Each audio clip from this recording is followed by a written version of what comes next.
I think we're back, and I think we're live here on the world-famous Jiggy Jaguar radio broadcast. We have got a heck of a deal today. We have got the magic of Skype going today, and we are going to get everybody centered in here and connected and get this thing off and running.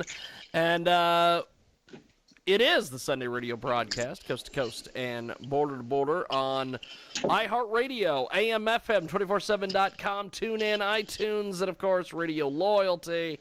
And we have got a great group with us today here on the broadcast. So how do you guys want to introduce yourselves from left to right, from top to bottom? How do we want to do this? Oh, God, I don't even know how this is oriented. Hey, we're Visitor. I'm Randy, singer. I am Steve. I'm the guitar player. I am Will, the drummer.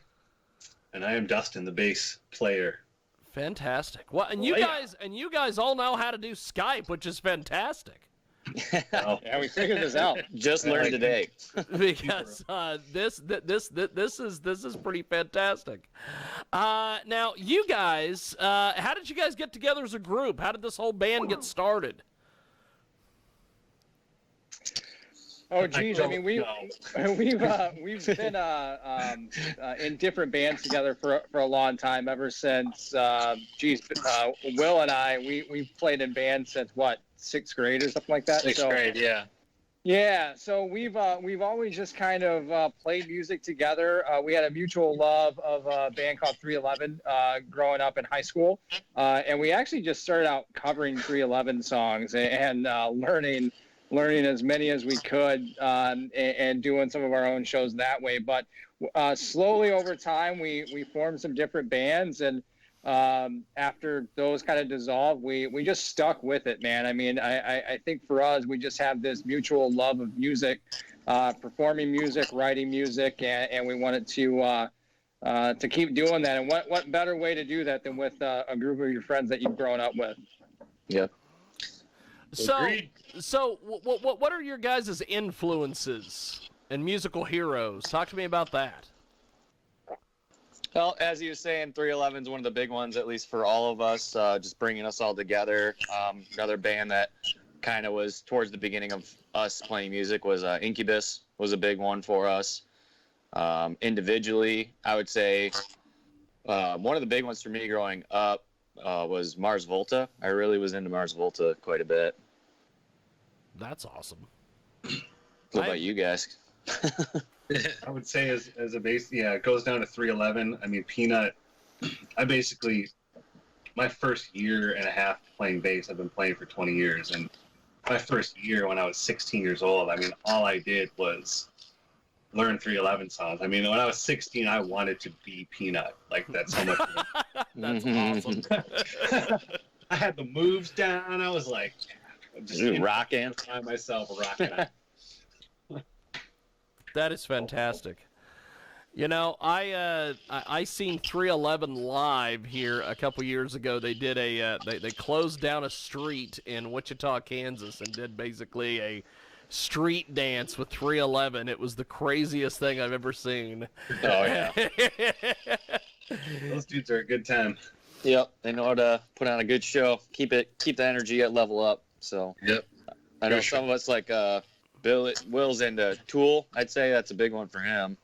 Tool and Led Zeppelin, and John Bonham. Those were my biggest ones. As long as like Neil Peart, obviously, and Buddy Rich.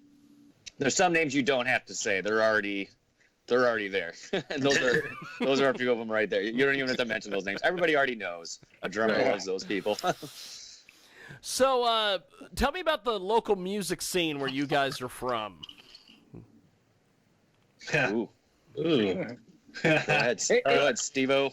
Yeah, it's geez, man. I mean, it's definitely not our sound. Detroit has a sound. It's rock and roll. It's kind of balls to the wall kind of thing. And with what we do, it's a little bit different, but it is kind of cool too, because there is a little bit of a hodgepodge, because you definitely have those rock bands but you have great hip hop artists. You have some electronic music in the area too. I will say that live music in the area, it's been tough to come by. It definitely isn't as prevalent as it was a few years back. I mean, before there were so many live venues around that you can catch bands at, but there aren't as many live venues around here anymore. Yeah, I would say that we have an eclectic mix of different musicians and artists in the area. Yeah, it's good. It's a good scene for pretty much everything. You can find a little bit of everything, like you were saying. But there's a couple staple venues. St. Andrews was a big one for us that we played, and that was, a venue that we went and saw. People, I've seen acts there that I grew up listening to, so to play on the same stage as them was a pretty cool experience. So a lot of older venues, a lot of history behind those venues too. So it's nice to see that those are still around. Yeah.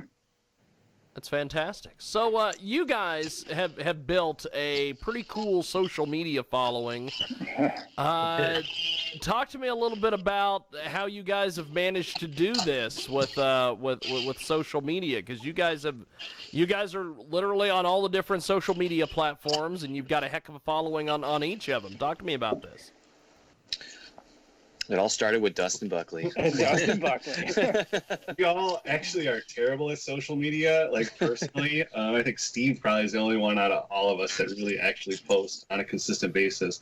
But when it came to, I think we were all just kind of waiting for the album, all the songs to be done recording, because that was its own process in itself, and it needs focus to get the songs done. But once that was done, it was really kind of like, okay, we need to move forward.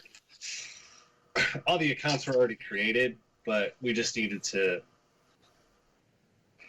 put forth the effort to just engage more and just put up content. Like I said, it was, I don't know. I feel like it's easier to create content when you have something to offer versus just spewing content out there. Day-to-day stuff that really isn't leading to anything, So I think now it's like we've got plenty of stuff to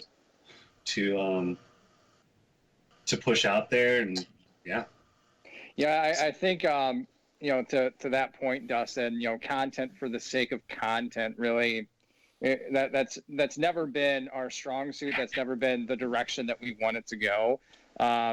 This album was very deliberate in its approach, especially give credit to Dustin on the design work. Everything was very deliberate. So I think even from how we've done social since the release of the songs, it's been a very deliberate approach, and give credit to Dustin for that. Yeah, and it's cool because it's when I was I don't know, about 8 years ago, like I went back to school for digital media, and that's what I do for work now. But it's when I went back to school to learn, I wanted to keep doing something creative, and it's just kind of come full circle to where it's nice to have the ability to write music and record music, but then on that visual side of things have one of us at least that can pump that stuff out, versus like in our older bands, none of us did graphic design or videography, and we barely knew anybody that knew how to do that stuff, let alone have the money when we were kids to pay somebody to create basically a whole brand for us, and so it's cool to be able to work on things full circle, so. We've had a lot of help too from Unleashed Music.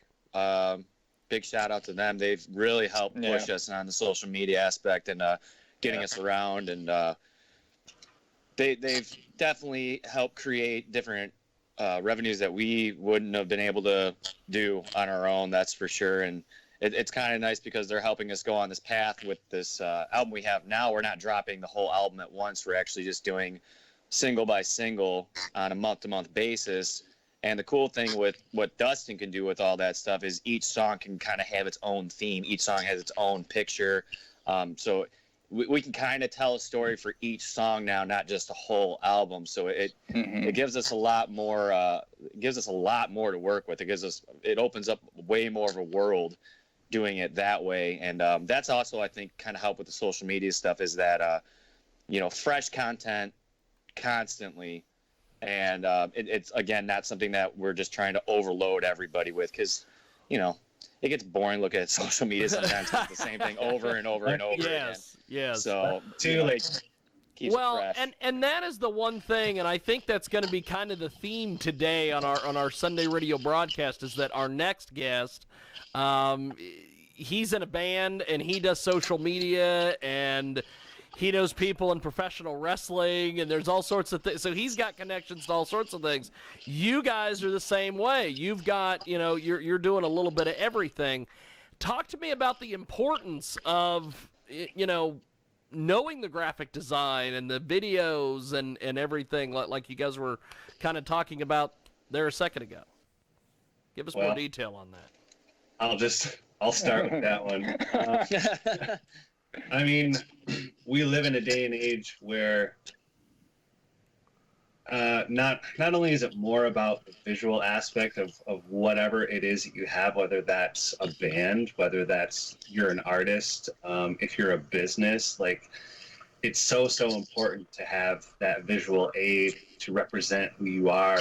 But especially too, whereas in the older days, you would spend all your time writing and recording new songs, and you would drop that album, and that album had artwork associated with it. When I was a kid, like I couldn't wait for that stuff, and I would just pour myself over the music and reading the lyrics, and you'd have like a CD booklet, before it was that physical thing. Whereas like nowadays, even with like releasing albums, like we don't. If you we realized that kind of last minute before we decided to just release singles. If you just release all your songs all at once, it's like you just blow your wad right there, and kind of. Good way to say it. You kind of don't, in this day and age, it's you got to keep pushing out stuff, But on one sense, it's not like what it used to be, but in another sense, like going back to like, when I was a kid, like. Bands that I grew up with, like there was this immersive world that you could almost get into with a lot of these people because a lot of the bands that I listened to growing up, there was depth to their music, depth to their lyrics, and depth to just their overall meaning behind what it is that they're doing. So whereas like now, because you have to push out so much more content, it's almost better because you can create even more of like a world, even more of like this thing just beyond even what the music is, So, and that's kind of what the plan has been for, if you look at Overthinker cover artwork to the Apollo Chaos, which is the new single coming out this weekend, you can see that there's a common theme there, but like, I'm trying to get it. It's all leading towards this cohesive final like design, this final thing, So it's been actually pretty cool to, have to make more than what you would have in the past. And the good thing is that it actually looks pretty good too. It doesn't look like crap. It doesn't look like crap. Yeah. That helped out too. Yeah, I would think that. Or I would add the story that we're telling. There is a story to, the name of Visitor and the album that we're eventually going to release, and all of this artwork that we're doing and Dustin's putting together is just going to help us tell this story better. When people see that final design, and we've all seen what that looks like, people are going to get it. They're going to understand not only the entire album, but I guess why we're doing this. What Visitor is, who is Visitor, that sort of thing. I think they're going to get that on a new level, and the visuals help us explain that a lot more. Yeah, it's kind of one of the. You have people ask you like, what does the song mean, or what's the meaning behind it, and or what do the lyrics mean, or where were you coming from? This kind of helps us tell that story even more, where we might not even have to say what it's about. People can just kind of get it and take it on their own and really fly to kind of any avenue they want to. And the artwork and the social media and putting it all together as one big final, and it I think that's really going to help us, like Steve was saying, tell a bigger story at the end of the day, more than just blowing our load, as Dustin said. So Wad, not load. I always right. Phrasing? Are we still doing phrasing? Phrasing. Is that still a thing? That's a thing. like, when I was a kid, like, you know, when you're like this super impressionable like teenager, and the stuff that you listen to, whether the artist was intending it to be whatever you thought of it as being in your mind, or in my mind when I was a kid, but it's like all these little, the bands that I loved and the things that I loved the most were like the people that put these little innuendos in stuff, and these little, connecting these little dots. Nine Inch Nails is a great example of that. Oh yeah. Professor always does that, to where he puts these little clues and these little background things that, like, if you're a really hardcore fan, like, you'll dig and you'll find that stuff. So it's like growing up with music that did that for me, it's like I almost want to see us doing the same thing for people that are listening to us, because it's cool, because that's what it was for me when I was a kid. Like, it's so much cooler when you can find, it goes beyond just the music. You can find these little things to connect dots and little meanings, and We just want people to know that we're really deep. That's awesome. That's awesome. So, by the way, if you've just joined us here on the Sunday Radio broadcast, we have the band Visitor with us, and we've had a few people on Periscope and Facebook who really like that Visitor T-shirt. How do people get their hands on one of those? Ooh, good question. Oh, the T-shirt. We're gonna be working on. I mean, granted, we're probably gonna postpone a record release party that we had set for May on account of what's going on in the world. Corona. Yeah, but right now we're definitely in the process of fleshing out like a whole line of merchandise. So like the shirt that Steve's got on, we'll probably do something similar to that again, amongst other things. So just follow the Instagram. And working on the website, getting all that put together right now. So in due time. Okay. Well, I've had a few people comment about they love the shirt, and I'm like, Sweet. okay, well, we as the pro wrestlers say, we need to help you sell some merch here. So Yeah. That's a good thing. So when this COVID-19 shenanigans and all this stuff is over with, how quick do you guys get back to playing or booking shows, or how does that work? Yeah, it's tough to say right now. To Dustin's point, we had our record release show set for May 23rd at the 11 Touch in Ferndale, Michigan. And as of right now, that's still set to happen. That's still going on as of right now, but we're probably going to look at rescheduling that or postponing that.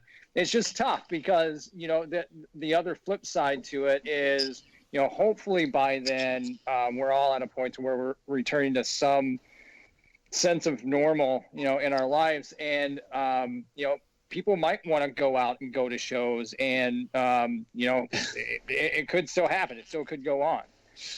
So there, I guess we'll see. But the goal would be as quickly as humanly possible, I would think, because we've been itching to play, man. You know, there's some talks that we've been doing some live streams and some acoustic concerts through Facebook Live and Instagram Live. So we're itching to get out there. That's awesome. Well, before we let you guys go, talk to me a little bit about Apollo Chaos. We're going to play that as soon as we're done here with you guys. Oh, wow. So Apollo Chaos, that song was something that happened after a friend of mine lost her daughter unexpectedly in an ATV accident. And she actually called me. I didn't know about it because I wasn't on Facebook at the time, and she had posted on Facebook.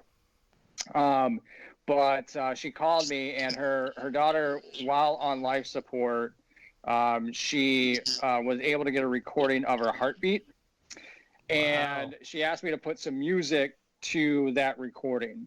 And I said, absolutely, I would absolutely do that. And she was going to send that over to me. But I was playing guitar at the time. I was in my music room. I was just writing some songs. And as soon as I got off the phone with her, I started writing the intro riff to Apollo Chaos. I never got that MP3 sound of her heartbeat.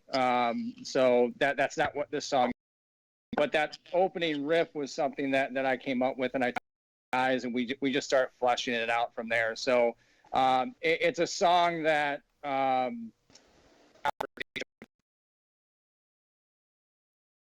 between mother and daughter. Songs on the album, it's one of my favorites. It's definitely a find your strength type of song. It's got kind of it has somewhat of an anthem to it, and definitely it's empowering. I would say one of our more empowering songs, one of our more emotional songs on this album. So, Jiggy, I didn't even know you had that song. That's surprising. Well, that was what was sent to me, and I'm like, okay, I guess that's what we're going with. Surprising world premiere of Apollo. Well, I appreciate it, guys. Thanks for being with us. This has been fun, and we'll definitely have to do this again. Thank you, guys. Yeah, all right. great. Thank you. Thank you. Have a good one. Yeah. Stay safe. Stay safe. Appreciate it. There they go. Apollo Chaos, and we are going to play their track, and then when we come back, we have got a great guest we are going to talk to. Oh boy, oh boy, oh boy. And this will be a fun day. We've got a conspiracy kook, I guess you would say, who is also going to call us on Skype at some point. I don't know what that's about. We are going to... Hell, maybe it's Joe Exotic calling me from prison. I don't know. We got more coming back.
If I could do it all again, I would cherish all the bends of your curiosity.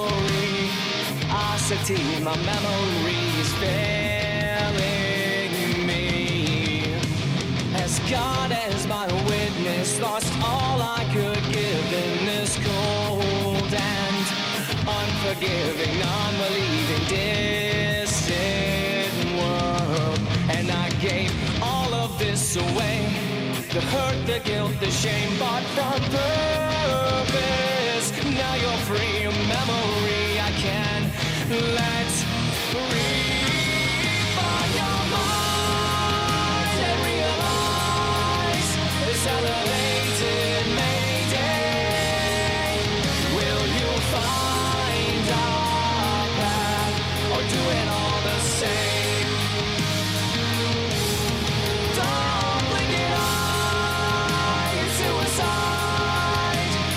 inside and make